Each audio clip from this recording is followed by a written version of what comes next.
අයිබෝන් සම්මා සම්බුදු සරණයි සුපින්නත් ඔබ හැම දෙනාටම අද 2021 වසරේ ජූනි මාසේ 7 වෙනිදා වාසනාවන්ත සඳුදා දවසක් දහසක් බලාපොරොත්තු පොදි බැඳගෙන අද දවසේ සංචරණ සීමා ඉවත් කොටගෙන සමාජගත වෙන්න බලාපොරොත්තු වෙන සිටියත් එය තවත් සතියකින් කල් ගිහිල්ලා 14 වෙනිදා දක්වාම ඔබ හැම දෙනාම නිවෙස් වලට කොටු වෙලා නැත්නම් නිවෙස් වලට සීමා වෙලා ගමන් බිමන් අඩු කරගෙන ඉන්න කාලවකවානුවක්. හැබැයි අත්‍යවශ්‍ය සේවා රාජකාරී ඒවත් වගේම මාධ්‍ය සෞඛ්‍ය ආරක්ෂක අංශවල අයවලුන්ට සහ රාජ්‍ය සහ පෞද්ගලික අංශයේ අත්‍යවශ්‍යම සේවාවන් සඳහා කැඳවා ගත යුතු සේවකයින් හට විශේෂ අවසර ඇතිව ගමන් බිමන් යෑමේ හැකියාව තිබෙන කාලවකවානුවක අද උදෑසන අපි කල්පනා කරා මේ දිනවලට අර කොරෝනා ව්‍යාප්තියත් එක්කම ඇදහැරුණු මහා ධාරානිපාත වර්ෂාවත් එක්ක ගංවතුර තත්ත්වයක් උද්ගත වෙලා පෙර නොවූ ආකාරයට ගංවතුර අපේ ජන ජීවිතයට පීඩා කරන්න පටන් අරගෙන තිබෙන කාලෙක ඒ සම්බන්ධයෙන් ඍජුවම කටයුතු කරන සුවිශේෂී ආයතනයක ප්‍රධානියෙකු මෙහි කැඳවා ගන්නට එතුමා බෞද්ධ නාලිකාවට හෝ මාධ්‍ය ඇසුරු නිසු කරන ඔබට ආගන්තුකයෙක් නෙවෙයි. අපේ රටේ 30 වසරක ශාපලත් කුරුරු ම්ලේච්ඡ ත්‍රස්තවාදයේ මුණුණු පුටා දමන මහා ක්‍රියාන්විතයේදී දැවන්ත කාර්යභාරයක් සිදු කරපු පුනරුත්ථාපන කොමසාරිස්වරයා හැටියටත් කලක් කටයුතු කරපු විවිධ සේනාංක භාරව යුද්ධ පවතින අතරතුරේදී කටයුතු කරපු සෙන්පතියෙක් තමයි මේ සම්බන්ධයෙන් වගකීම කරුවර දරාගෙන සිටින්නේ. ආපදා කළමනාකරණ මධ්‍යස්ථානයේ අධ්‍යක්ෂ ජෙනරාල් මේජර් ජෙනරාල් සුදන්ත රණසිංහ මහත්මයා අද අපිත් එක්ක එකතු වෙන්නේ. ආයිබෝන් කියලා පිළිගන්න ඔබතුමන්ව. අපි සූදානම් වෙන්නේ තුමත් එක්ක සාකච්ඡා කරන්න මේ පවතින තත්ත්වය පිළිබඳව සහ ජනතාව මේ සම්බන්ධයෙන් ප්‍රතිචාර දැක්විය යුතු ආකාරය පිළිබඳව. අනේ අපොයි කියලා දෙයත් දෙකමුලට යනවා අපේ මාධ්‍ය හරහා ප්‍රවෘත්ති දකිද්දී. ගුවනින් ගත ඡායාරූප එහෙම නැත්නම් ඩ්‍රෝන තාක්ෂණය හරහා ගත්තු වීඩියෝ දර්ශන නරඹද්දී අපට නිවෙස් වල ඉඳගෙන අපේ නිවෙස් වලට යම් කරදරයක් නොවුනත් සමහරවිට අනේ අපේම මිනිස්සු නේද මේ දුකට විපතට පත් වෙලා ඉන්නේ කියලා දුක හිතෙනවා. ඒ නිසා මේ තත්ත්වය ගැන අපි සවිඥානික විය යුතුයි. මේ සම්බන්ධයෙන් අපි සංවේදී විය යුතුයි.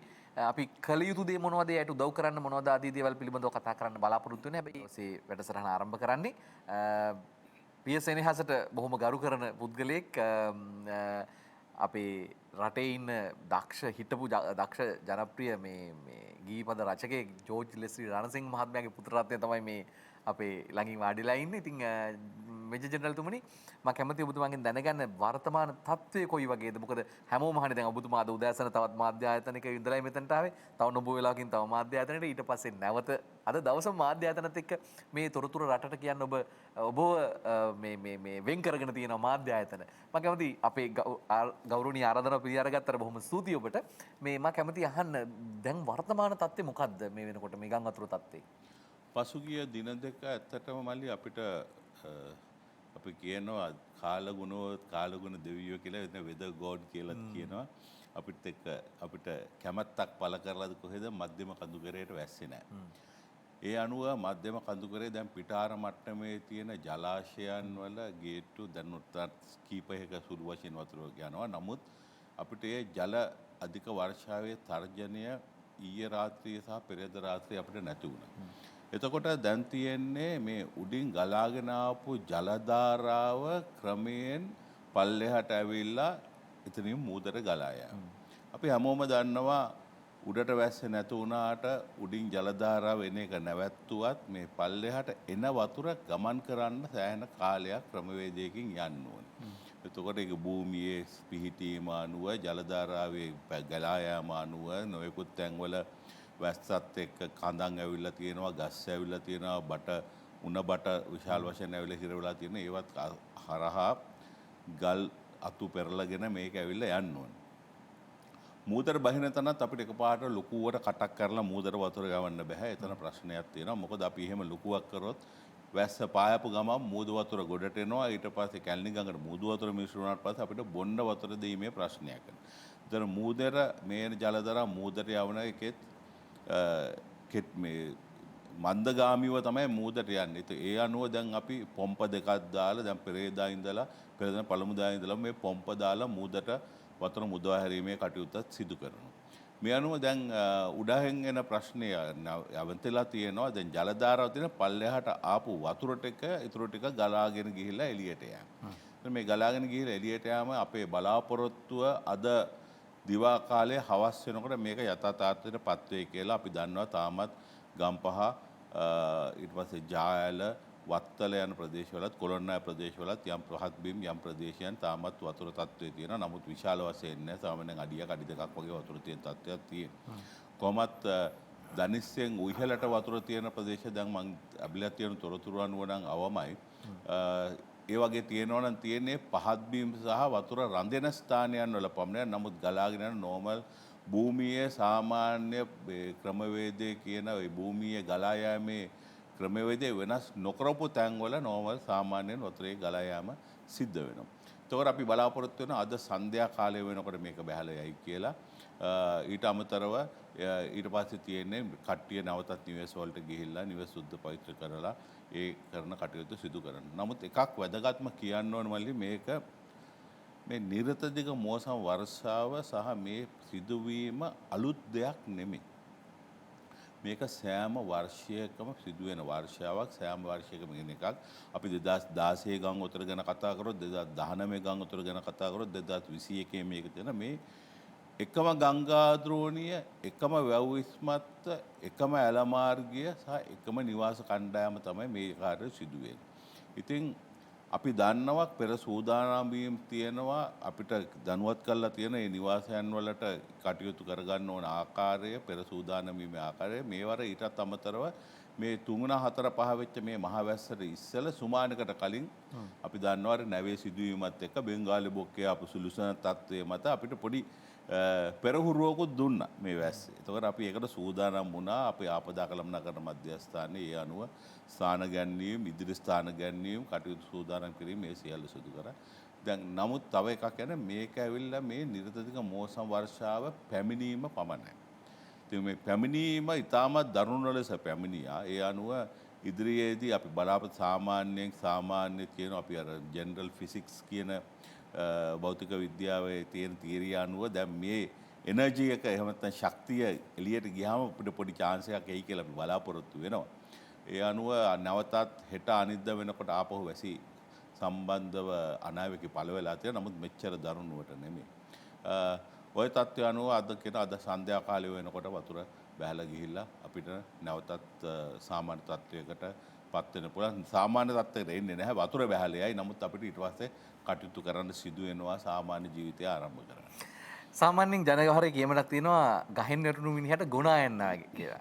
කොරේ පිටට මරේ කියලා කියනවා. අලි මදිවට කොටි කියලා කියනවා. ඔය ගැමියෝ ඔය කියන්නේ කරදරයක් පිට තවත් කරදරයක් ආපුවාම. ඔහොම ඉන්න අතරේ මිනිස්සුන්ගේ දුක්ඛිත පීඩා තත්ත්වය තවත් ඊට වඩා දරුණු තත්ත්වයකට පත් වෙනවා අපි කියනවා කබලෙන් ලිපට වැටුණා වගේ කියලා. මේ සියල්ලෙන්ම කියන්නේ ජන ජීවිතය එක්තරා දුරකට මේ ව්‍යසනකාරී තත්ත්වයකට පත් වෙනවා. සෝබාදහම ඉතාමත්ම දරුණු දඬුවමක් දීලා තියෙන කාලෙක වසංගතයකින් නැත්තම් රෝගයකින් මුළු ලෝකෙම වෙලාගෙන තියෙන කාලෙක ඒ සම්බන්ධයෙන් සටන් කරන්න රජය ඇතුළු සෞඛ්‍ය අංශ ආරක්ෂක අංශ දැඩි ප්‍රයත්නයක නිරත වෙන වෙලාවක සතුටුදායක ලෙස මේ එන්නත්කරණය වඩා වේගවත් කිරීම සඳහා අපට එන්නත් ලැබෙමින් තියෙන කාලෙක අපි සංචරණ සීමා පනවගෙන මේ කටයුත්ත විධිමත්ව කරගෙන යන්න උත්සුක වෙද්දී තමයි මේ වර්ෂාව ඇදහැරුණේ. ඒත් එකම වර්ෂාවෙන් පස්සේ එන දේ තමයි ඩෙන්ගු වගේ වසංගත පැමිණෙන එක. නැත්තම් ඩෙන්ගු රෝගය වගේ මේ මදුරන්ගෙන් බෝ වෙන වසංගත වගේ දේවල් එන එක. ඉතින් මේ සියල්ලත් එක්ක කොහොමද මේක කළමනාකරණය කරගන්නේ සහ විපතටපත් වෙච්ච ජනතාවට වෙනදට නම් එහෙම වුණාම මේ අපේ විපතටපත් නොවූ ජනතාව ගිහිල්ලා ආහාර පාර්සල් ලබා දෙනවා, වියලි ආහාර සලාක මලු ගෙනත් දෙනවා. දැන් ඊයේ දවසේ පූජනීය බොරලන්දේ වජිරඥාන ස්වාමීන් වහන්සේගේ උපදෙස් පරිදි අපේ සම්බෝධි විහාරස්ථානයේ බත් පැකට් 400ක් සංවිධානය කරලා සූදානම් කරලා ගිහිල්ලා බෙදුවා කැලණිය සබුගස්කන්ධ ආදී ප්‍රදේශ වලට අපේ සමන් හපුආරච්චි මහත්මයාගේ ඉල්ලීමකට. දැන් මෙවැනි ආකාර දේවල් කරන්නත් බැරි තත්ත්වයක් වෙලා තියෙන මිනිස්සුන්ට එළියට යන්න බෑ. කොහොමද මේක කළමනාකරණය කරන්නේ? ඔබතුමාතේ තමයි ලොකුම වගකීම තියෙන්නේ. ආපදා කළමනාකරණය කියන එක විශ්වවිද්‍යාලවල උගන්වන විෂයක් බවටත් දැන් ලංකාවේ පත් වෙලා තියෙන්නේ. ඒ තරමටම ඉස්සර අපි කිව්වා අපේ රට හරි සුරපුරයක් ජපානය වගේ භූමිකම්පා ඇති වෙන්නේ නැහැ. නායම් අපේ රටේ නැහැ. හැබැයි මම දැක්ක ඔබතුමා සක්‍රියව අපි ඉස්සලාම දුටුවේ මේ සම්බන්ධ ක්‍රියානීතියේදී සාමසර කන්ද සහ බුලත් කොහොපිටිය නායම් වලදී ඔබතුමා මහා සක්‍රිය මේ කාර්යක්ෂම සේවාවක් සිදු කරා ඒ තත්ත්වෙන් මිනිස්සුම මුදවා ගන්න. මම කැමතියි දැනගන්න මෙන්න මේ තත්ත්වය දිගින් දිගටම ගියොත් එහෙම එක්තරා විදිහකට කොහොමද මේ ජන ජීවිතය යථාවත් කරන්නේ? මිනිස්සුන්ට සහන සපයන්නේ කොහොමද? ඒක කොයිතරම් බැරෑරුම් වගකීමක්ද? ඉස්සෙල්ලම පටන් ගන්නකොටම වතුර ජලය ඩෙංගි ගැන කතා කරා. ඊට වඩා වැදගත් දෙයක් තියෙනවා අපිට තියෙන ඊට වඩා බය යුතු දෙයක් තියෙනවා. මේ කාර්යාවේ මේ ක්‍රියාදාමයේ අද වෙනකොටත් මධ්‍යස්ථාන 102ක සංඛ්‍යාවෙන් ගත්තොත් පුද්ගලයෝ 25000කට සමාන ආසන්න සංඛ්‍යාවක් මේ තැන්වල ස්ථානගත වෙලා ඉන්නවා. ඊට අමතරව නිවාසවල අපි අලුත් ක්‍රමවේදයක් පටන් ගත්තා ෆ්‍රෙන්ඩ්ස් ඇන්ඩ් රිලේටිව්ස් එහෙම නැත්නම් මිතුරන් සහ ඥාතීන්ගේ ක්‍රමවේදය. ඒ විදිහටත් ඉන්නවා සාමාන්‍යයෙන් 6000ක් පමණ මිනිස්සු ගිහිල්ලා. එතකොට නිවාසවල හිර වෙලා ඉන්න අයට දැන් මේ සහන ලබා දීම, ආහාර ලබා දීම, බෝට් වලින් ගිහිල්ලා සහන ලබා දීම මේ කටයුතු ඔක්කොම කරාම දුරස්ථභාවය තබා ගැනීමෙන් මේ කොවිඩ් මේ දුන්න වෛද්‍ය උපදෙස් අනුව කටයුතු කිරීමේ කොච්චරක් ප්‍රායෝගිකද කියන ප්‍රශ්නය තියෙනවා. ඊයේ මම මේ සම්බන්ධව සෞඛ්‍ය මේ අමාත්‍යාංශය අතිරේක අධ්‍යක්ෂ ජනරාල් සමග සාකච්ඡා කරා. මේ අනුව මේ දැන් වතුර බැස්ස ගමන් පළවෙනිම දේ අපි කරන්න ඕනේ මේ ගම්පහ දිස්ත්‍රික්කය, කොළඹ මේ ආපදාට ලක් වූ දිස්ත්‍රික්කය, ගංගාදුර නිවර, වත්තල, ජායල, ඔය පළාත්වල කොළොන්නාව, වැල්ලම්පිටිය, කලපලුවාව ඔය ලයින් එකේ සියලුම ප්‍රතිවල PCR කරන්න වෙනවා.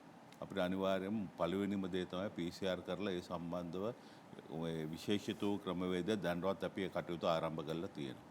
ඊට පස්සේ PHIලට තව වැඩිපුර එකක් බලපෑමක් වෙනවා. ඩෙංගි උවදුර මැඩ පැවැත්වීමට සඳහා ඩෙංගි ක්‍රියාකාරීත්වය නගර සභාව ත්‍රිවිධ හමුදාවේ සහයෝගය ඇතුව මේ අපේ CSD එක තියෙන සිවිල් ආරක්ෂක දෙපාර්තමේන්තුව කණ්ඩායමක් සභාගෙන මේ ඩෙංගි උවදුර සම්බන්ධව ඒ කටයුතු කරන්න විශාල ප්‍රමාණයකට වතුර වලවල් මේ කානු සහ පීලි වල ගෙවල් වල වතුර තියෙනවා. ඊට පස්සේ තියෙනවා පානීය ජලය සම්බන්ධව ප්‍රශ්න. මේ පානීය ජලය සම්බන්ධව වහාම ක්‍රියාත්මක වෙන්න ඕනේ හේතුව අතර මොකද දැන් මේ ලිං ඔක්කොම උතුරලා ගිහලා කුණු වෙලා නරක් වෙලා තියෙන්නේ. දැන් මේ ලිං සියල්ලම සුද්ධ කරන්න ඕනේ. ලිං සියල්ලම සුද්ධ කරලා විශේෂයෙන්ම ගම්පහ දිස්ත්‍රික්කයේ පානීය ජලයට වෙනම ව්‍යාපෘතියක් කරන එක අපි දැනටම ක්‍රියාත්මක කරලා තියෙනවා. ඊයේ අපි සාකච්ඡා කරා ශ්‍රී ලංකා ජාතික රතුගොස්ස සංගමයේ රෙඩ් ක්‍රොස් එකත් එක්ක ඒගොල්ලන් ඉදිරිපත් වුණා. මම කිව්වා මුලින්ම ගිහලා ගම්පහ දිස්ත්‍රික්කය කරන්න. ගම්පහ දිස්ත්‍රික්කය ඒගොල්ලන් ලිං 1000ක් කරන්න ඉදිරිපත් වෙලා තියෙනවා. අපි මුලින්ම ගම්පහ දිස්ත්‍රික්කය ඉවර කරමු කියලා කතා කරා. මොකද වැඩියෙන්ම ලිං ආශ්‍රිතව ජන කොට්ටාශයක් ඉන්න ප්‍රදේශයක් විතර ගම්පහ විතර බලනවා. මොකද කොළඹ කොළොන්නාව වෙල්ලම්පිටිය කලපුවවල් පැත්තේ ලිං වලට වඩා පයිප් ජලයෙන් පාවිච්චි කරන කට්ටිය. ඉතින් ඒකට වෙනම ක්‍රියාදාමයක් කරන්න. ඊට පස්සේ සංචරණ සීමා ප්‍රශ්නේ තියෙනවා. මේ සංචරණ සීමා ප්‍රශ්නය මත අපි දන්නවා මිනිස්සුන්ට කෑම හදාගෙන ගිහිල්ලා බෙදින් මේ ප්‍රශ්නේ මේ හැකියාවක් නැමති බය. ඇත්තටම ඒකේ හොඳ පැත්තකුත් තියෙනවා නරක පැත්තකුත් තියෙනවා. මොකද හොඳ පැත්ත තමයි මීට පෙර තිබිච්ච කාලවල වල අපි දන්නවා මම 2016 ඉඳන්ම ලංකාවේ සියලුම ආපදාවන් වල ක්‍රියාකාරීව සහභාගී වුණා. ඒ හැම එකම අපි දකපු වැඩිදුම ප්‍රශ්නේ තමයි මේ සිරි නරඹන්න පැමිණෙන කට්ටිය. සමහරු ඉන්න බත් පැකට් 5ක් 6ක් අරගෙන බත් බෙදන්න යනවා කියලා එනවා සිරි නරඹන්න. ඒ සිරි නරඹන්න එන කට්ටියගේ යත්තම් ඒ ප්‍රශ්නේ පොඩ්ඩක් අඩු වුණා අපිට මේ සංචරණ සීමා නිසා. නැත්තම් ඊට වඩා මේක කරදරකාරී තත්වයකටපත් වෙනවා. කෙසේ වෙතත් ඒ වගේ යම් උදව්වක් උපකාරයක් කරන්න ඕනෑම කෙනෙකුට අපිට තියෙනවා රජයේ ක්‍රමවේදයක් මේ සහන සැලසීමේ ක්‍රමයේද අපි දන්නවා මේ ආපදාවන් කියන විෂය ධාරාව ජාත්‍යන්තර විෂය ධාරාවක්. ඒතකොට මේ සම්බන්ධව මුලින්ම තියෙනවා පෙර හඳුනා ගැනීම, පෙර දැනුවත් කිරීම, පෙර පුහුණුවීම් සිදු කිරීම, ක්‍රියාකාරීත්වයන් සිදු කිරීම, පෙරහුරුවන් සිදු කිරීම මේ හැම දෙයක්ම අපි කරලා තියෙනවා. මොකද මේ නිර්තික මෝසම් වර්ෂාව කියන්නේ අලුත් දෙයක් නෙමෙයි. ඒතර මේ කරලා තියෙන දෙයට අපේ තියෙන රජයේ නිලධාරීන්ගේ ක්‍රමවේදයක් ඊට පස්සේ සමාජයෙන් කොමියුනිටි ක්‍රමවේදයක් තියෙනවා සමාජයෙන් එන ක්‍රමවේදයක් තියෙනවා ඊට පස්සේ දේශපාලනික ක්‍රමවේදයක් තියෙනවා. දැන් ඊයේ පෙරේද අපි දක්වපු දේවල් තමයි මුදල් ලබා දීම, සාහන සේවාවන්ට බඩු ලබා දීම, ඒක දිසාපති මාර්ගයෙන් ප්‍රාදේශීය ලේකම් මාර්ගයෙන් ග්‍රාම නිලධාරී මාර්ගයෙන් යන මොකද මිනිස්සුන්ට සල්ලි දීලා වැඩක් නැහැ උයා ගන්න යන කඩේකට යන විදිහ නැහැ. ඒතර පළවෙනි දවස් 7 යනකම් අපි දෙන්නේ පිසුණු ආහාර තමයි මිනිස්සුන්ට ලබා දෙන්නේ. මේ පිසුණු ආහාර ලබා දීමේ මම කියවා සහන මධ්‍යස්ථාන අපි 102ක් තිබ්බට මේ සහන මධ්‍යස්ථාන වලත් ක්‍රමවේද දෙකක් වෙනවා. සහන මධ්‍යස්ථාන පුද්ගලයන් සිටින අනිත් එක තමයි සහන මධ්‍යස්ථාන සේවා සැපයීම කියලා. මේ සේවා සපන සහන මධ්‍යස්ථාන වල කරන්නේ කෑම සූදානම් කිරීම, ඉවීම, ඒවා පැකට් කිරීම, පානීය ජලය සූදානම් කිරීම, වෛද්‍ය පහසුකම් සූදානම් කිරීම සහ ඒවා ගිහලා ලබා දෙතර සේවා සපයන සහන මධ්‍යස්ථාන අවශ්‍ය වෙන බෝට්ටු අනිකුත් ත්‍රිවිධ හමුදා සහාය අපි ලෑස්ති කරලා තියෙනවා. කෑම සැකසීමේ මේ කටයුත්තේදී ඇත්තටම දේශපාලන අධිකාරියන් විශාල උදව්වක් කරලා තිබුණා. ඒගොල්ලන් ඒ පළාත්වල ඉන්න ජනතාව අනිත්‍යවත් එක්ක අහු කරලා ඒ ආහාර පිසීම සහ වෛද්‍ය උපදෙස් මත ඒ කටයුත්තත් සිදු කරා. දැන් අන්තිමට කරුණට මම ආවත් ශශික මේ වලි අහපු යම් ආයතනයක් සිටිනම් මේ සංචරණ සීමාවක් තියෙනවා ප්‍රශ්නක් තියෙනවා ඒගොල්ලන්ට මේ මිනිස්සුන්ට දේවල් දෙය යුතුයි හැකියාවක් තියෙනවා.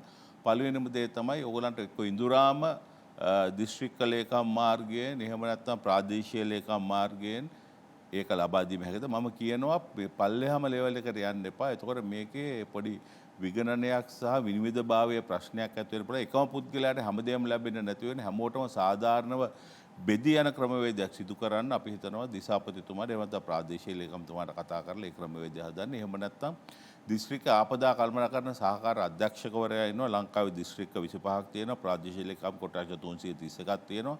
මේ සියලුම අන්තිම 331ට යනකම ආපදා කළමනාකරණ මධ්‍යස්ථානයේ සහ ආපදා සහන සේවා මධ්‍යස්ථානයේ නිලධාරීන් ඉන්නවා.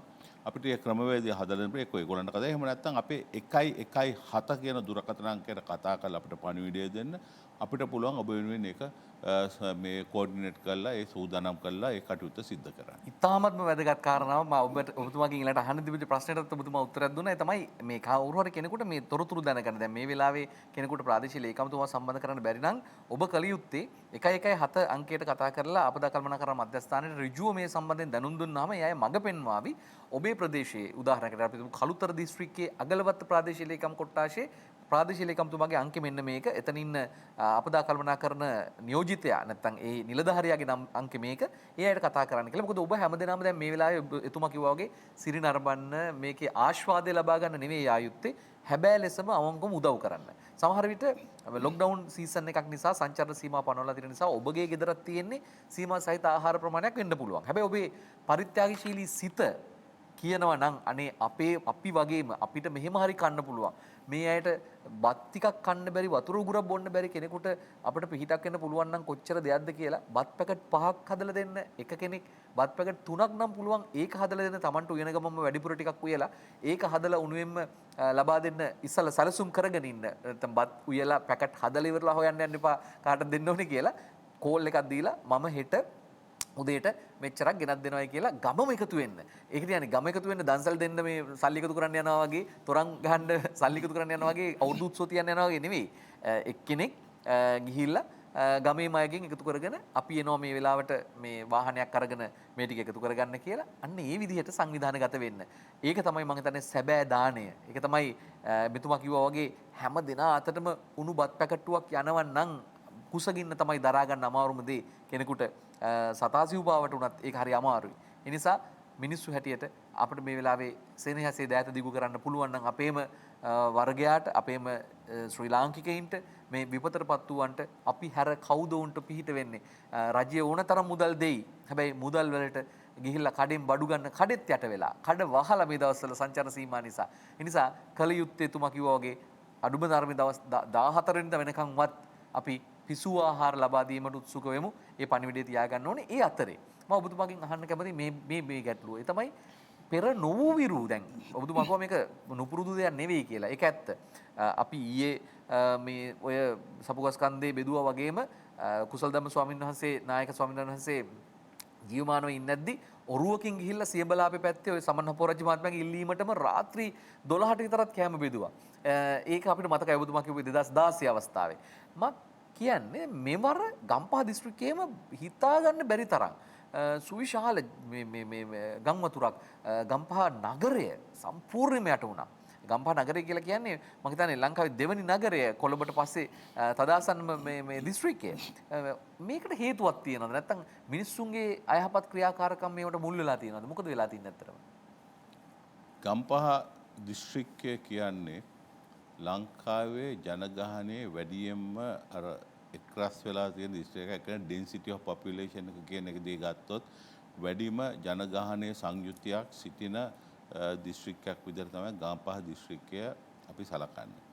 දැන් ගම්පහ දිස්ත්‍රික්කයේ ජනගහනය වැඩිවීම සහ ඒ ගොඩනැගිලි ඉදිකිරීම වැඩිවීම සහ දියුණුවත් සමගම අපි දකිනවා විශාල නිවාස, එතකොට නිවාස සංකීර්ණ, උසට යන මහල් ප්‍රාසාද වගේ නිවාස සංකීර්ණ, ඊට පස්සේ අපිට සුපිරි නිවාස සංකීර්ණ කියලා කියන ඒ වගේ දේවල්, ඊට පස්සේ මිනිසුන්ගේ ජන ජීවිතයේ ඉහළ නැංවීමත් සමග හැමෝම තමන් වටේ තාප්පයක් ගහලා තමන්ව ආරක්ෂා කරගැනීමේ ක්‍රමවේදයන්, නව ඉදිකිරීම, මේ සියල්ලම සිදුවීමත් සමගම අපි හැමෝම ඉතාමත් ආත්මාර්ථකමින් තමයි කටයුතු කරන්නේ. ස්වභාව ධර්මය විසින් අපේ භූමියට ලබා දෙන භූමියේ එක පිහිටීමගේ භූමියේ පිහිටීමත් සමග භූමියේ තියෙනවා භූමිගත සැලැස්මක්, සාමාන්‍ය ස්වභාවයෙන් පිහිටිච්ච මේ භූමි සැලැස්ම. මේ ස්වභාවය පිහිටිච්ච භූමි සැලැස්ම අවුරුදු වසර 100,000 ගානක් තිස්සේ ඇවිල්ලා තියෙන්නේ මේ සියලුම ආපදාවන් සමගම සාමාන්‍ය ස්වභාවික ගලා යාම අනුව වතුර ගලාගෙන ගිහිල්ලා මුහුදට යෑමට. දැන් අපි මිනිස්යා විසින්ම කෘත්‍රිමව ඉදිරිපත් කරලා තියෙන මේ සියලුම ක්‍රියාදාමයන් දියුණුව හොඳයි, තාක්ෂණය හොඳයි. නමුත් මේ ඔක්කොම කරන අතරේ මේ ආත්මාර්ථකාමී තත්ත්වෙන් මගේ කොටුව මං හදාගත්ත, මගේ තන මං හදාගත්ත කියන ක්‍රියාදාමය කරන හැමදෙනාම සාමාන්‍ය කාණු පද්ධතිය සහ ජල බැස යාමේ පද්ධතිය සම්බන්ධව වගකීමකින් කටයුතු කරන්න. හුඟක් අවස්ථාවල අපිට යවිලා තියෙන්නේ ඒ ජල යන කාණු අවහිර කරගන්නවා, කාණු මාර්ගයේ බ්ලොක් කරගන්නවා, ඒවා හරහා බැමි බඳිනවා, ඒවා හරහා ගල් දාලා හරස් කරනවා. එවැනි කටයුතු කරනවා. ඊට පස්සේ දෙපැත්තෙන් තාප බැඳ ගත්තාම පාර ඇලක් වෙනවා. මොකද වතුර බහින්න විදිහ නැහැ, පාර දිගේ වතුර බහිනවා. ඒක එක දෙයක්. ඊළඟ එක තමයි සාමාන්‍ය අංකාරයට ඒ වගකීම් යුතු ආයතන තම තමන්ගේ වගකීම් අනුව කාණු පද්ධති සුද්ධ කිරීම, ඇල මාර්ග සුද්ධ කිරීම, වතුර බැස යන ස්ථානයන් විවෘත කිරීම, එවැනි කටයුතු පරීක්ෂා කරන්න නැතුව එවැනි කටයුතු පරීක්ෂා නොකර කටයුතු කිරීම. ඊළඟ එක තමයි අපි කියනවා සියලුම ඉදිකිරීම් වලට සෑම කටයුතු කරන අනිවාර්යෙන්ම ප්‍රාදේශීය ලේකම්වරයාගෙන්, එහෙම නැත්නම් ඒ නගර සභාවෙන්, එහෙම නැත්නම් දිසාපතිවරුන්ගෙන් එක එක ගත යුතු අනුමත තියෙනවා. අනුමැතිය ගන්නවා, කොලේ ගන්නවා, පත්තරේ ගන්නවා, ගිහිල්ලා ඒ කටයුතු ඔක්කොම කරා. නමුත් ඉදිකිරීමේදී ඒක සම්පූර්ණ වෙනස්තාවයක් සිදු කරලා කටයුතු කරනවා. ඊට පස්සේ මේක සමාජ ප්‍රශ්නයක් බවට පත් වෙනවා. අපිට නීතිමය රාමුවට ගිහිලා ඊට පස්සේ ඒක නීතිමය මාර්ගයෙන් කටයුතු කිරීමට සිදු වෙනවා. එතකොට ඝට්ටනයක් නැතුව. ඉතින් ඒ තත්ත්වය නැතුව පුද්ගලයා තමන්ගේ පුද්ගලික වගකීමකින් ආත්මාර්ථකාමය නොමැතුව සාමූහිකව අපේ ප්‍රදේශයේ අපේ කණ්ඩායම කියන වගකීමකින් කටයුතු කරනවා නම් මට හිතෙනවා මේක ගොඩක් දුරට අපිට මේක මේ ඉවත් කරගන්න පුළුවන් කියලා. තවත් කටයුත්තක් අපි දක්වපු තියෙනවා ගොඩක් තැන්වල මේ එක වැඩ බිම්වල සයිට්ස් කියලා කියන අපි දැන් මාර්ග ඉදිකිරීමේ සයිට්ස් තියෙනවා, අනිකුත් ආකාරයේ විශාල ඉදිකිරීම් සයිට්ස් තියෙනවා. සයිට්ස් වල කටයුතු කරලා වැඩබිම් වල කටයුතු කරලා වැඩබිමේ සම්පූර්ණ කටයුතු අවසන් කරාට පස්සේ කොන්ත්‍රාත්කරුවන් හෝ රජයේ හෝ පුද්ගලික හෝ ආයතනික වශයෙන් ඒ කරන කට්ටිය මගේ ජොබ් එක කරා කියලා දාලා යනවා බඩු ටික. ඊට පස්සේ ඒ පස්කන්දු ගල් ගොඩැලි මේ අවහිරතා ඔක්කොම එහෙමම තියලා යනවා. ඊට පස්සේ ඒක සුද්ධ කරන්න වෙනම කණ්ඩායමක් එනවා. ඒක සුද්ධ කිරීමේ ප්‍රශ්නයක් තියෙනවා. මේ ප්‍රශ්න තමයි අපි දැකලා තියෙන්නේ මේ වසර 2ක 3ක වගේ අතරම පසුගිය වසර කීපයේ 2019 ගං වතුරත් එක්ක 2019 ගං වතුර ආව ඒකත් එක්ක 19 20 කාලේ එක්කහුවෙච්ච මේ ප්‍රශ්න ටික තමයි දැන් ආපහු මේ 21 ගං වතුරන මතුවනේ. ඉතින් අපි මේ සම්බන්ධව විශේෂ කටයුත්තක් මම සූදානම් කරලා තියෙනවා ඉදිරියේදී වාට ඒකත් පැහැදිලි කරන්න. හොඳයි. ඒ අතරේ මේ මිනිස්සුන්ට දෙන්න තියෙන පණිවිඩය මොකද්ද අධ්‍යක්ෂ ජනරාල්තුමනි? දැන් අපි දැක්කා ඊයේ තරුණයෙකුගේ දේහය ගොඩ ගන්නවා මේ ආපදා අවස්ථාවේදී මේ වර්ෂාව වෙලාවේ නාන්න ගිහිල්ලා. ඒ වගේ මේ සමහර අය අපි දැක්ක පුංචි දරුවෝ ක්‍රීඩා කරනවා මේ ගං වතුර අස්සේ. ඒක සමහරට එයාගේ අර ප්‍රෙෂර් එක රිලීස් කරන්න දැන් කවුරුත් සංචාරන සීමා සම්බන්ධයෙන් ගැටලුවක් නැහැනේ ගං වතුර තියෙන වෙලාවට. ඉතින් ඒ වෙලාවට අය මෙච්චර කල් ගෙදර හිටපු අය ඇවිල්ලා එළියට ඇවිල්ලා ක්‍රීඩා කරනවා වෙන්න පුළුවන්. ඒ දරුවන්ට සමහරට මේකේ අවදානම තේරෙන්නේ නැති වෙන්න පුළුවන්. රටේ මහ ජනතාවට මේ වගේ අවස්ථාවකදී ක්‍රියා කළ යුතු ආකාරය පිළිබඳව කළ නොකළ යුතු දෑ පිළිබඳව ඔබතුමා කියනවා නම් මේ සම්බන්ධ ප්‍රධානී හැටියට මම කැමතියි. විශේෂයෙන්ම කියන්න ඕනේ මියයාම් 17ක් තියෙනවා. මේ 17න් 80%ක්ම වළක්වා ගන්න තිබිච්ච මියයාම්. අපි අධ්‍යයනයන් කරලා තාක්ෂණික සහ විද්‍යානුකූලව මේ ගැඹුරින් අධ්‍යයනය කරලා තමයි මේ ඉවුරු කණ්ඩි කඳු ආශ්‍රිතව සහ ගංගා ද්‍රෝණීන් සහ ඇල මාර්ග ද්‍රෝණීන් සහ ජලාශ ද්‍රෝණීන් වලට රතු ප්‍රදේශ, තැඹිලි ප්‍රදේශ යන වශයෙන් ප්‍රදේශයන් මාක් කරලා තියෙනවා. එතන මේ තැඹිලි ප්‍රදේශයන් කාලයත් සමග වර්ෂාපතනයත් සමග සහ ජල බැස්මත් සමග තැඹිලි ප්‍රදේශ රතු ප්‍රදේශ වශයෙන් නම් වෙනවා.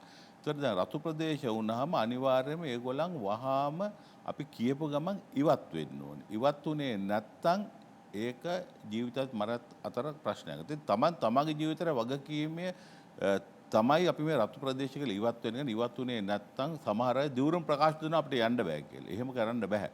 ඊට අමතරව වැව් පදින්න මේ පාරු පදින්න යනවා, උරු පදින්න යනවා, ටයර් පදින්න යනවා, සිරි නරඹන්න යනවා. මේ මරණ 17න් මම හිතන්නේ මරණ 12ක් විතර සිදු වෙලා තියෙන කියන දේ කරන්නේ නැතුව තමන්ගේ අභිමතයේ හිතුමතයට කටයුතු කරන්න. මේක කරන්න බෑ. අපි ඉදිරියේදී ජනතාවට තමන්ගේ ජීවිතය ගැන වගකීමක් නැතුව රජයක් වශයෙන් රටක් වශයෙන් අපිට ඔබගේ ජීවිතය ගැන වගකීමක් තියෙනවා. ඒකට අපි ක්‍රියාකාරී වෙනවා ඉදිරියේදී. අපේ කියන උපදේශ අනුව කටයුතු නොකළත් බලෙන් හෝ අපිට ඉවත් කිරීමට සිද්ධ වෙනවා. හොඳයි. ඒ නිසා තමන්ට අවංක වෙන්න මේ රෝගය සම්බන්ධයෙන් රෝග ව්‍යාප්තිය සම්බන්ධයෙන් ක්‍රියා කළා වගේම පිරිසගේ නොසලකිලිමත් බව නිසා තමයි මේ තරම් අවදානමකට මුහුණ දෙන්න සිද්ධ වුනේ. ගංගොතුරත් එහෙමයි. ගංගොතුර කියන්නේ දැන් රෝගයටත් වඩා එක්තරා දුරකට ප්‍රබලයි. එක දවසකින් මහා විනාශයක් සිද්ධ කරන්න පුළුවන්කම තිබෙනවා. ඒ නිසා ඔබ ඔබේ ජීවිතය පිළිබඳව තක්සේරුවක් තබා ගන්න. තමන් හිසට තම අතමේ සෙවණැල්ල කියලා කියමනක් තියෙනවා. නිසා තවත් කෙනෙකුට ඔබේ ජීවිතය ආරක්ෂා කරනවට වඩා පහසුයි ඔබ ඔබේ ජීවිතය ආරක්ෂා කරගන්න ඕනේ. එහෙනම් අපි අද දවසේ පැමිණීම ගැන අපේ ගෞරවනීය ප්‍රණාමය ආපදා කළමනාකරණ මධ්‍යස්ථානයේ අධ්‍යක්ෂ ජෙනරාල් මේජර් ජෙනරාල් සුදන්ත රණසිංහ මැතිතුමාට පුද කරන ගමන් මේ කටයුතු නැත්තම් මේ විපතටපත් වූවන්ට සහන සැලසීම මේ ආපදාව නිසි පරිදි කළමනාකරණය කර ගැනීම කියන කාර්යයේදී ශක්තිමත් කටයුතු කරන්න එතුමාට නිදුක් නිරෝගී සුවපත් භාවය චිර ජීවනය ඒ වගේම තුනුරුණගේ ආශිර්වාදය ලැබේවා කියලා ප්‍රාර්ථනා කරගෙන අපි අදට පින්බරු දැසලින් සමුගෙන යනවා. යලිත් දවසක හමු වීමේ අපේක්ෂාවෙන්. ඔබ හැමදෙනාටම සම්මා සම්බුදු සරණයි.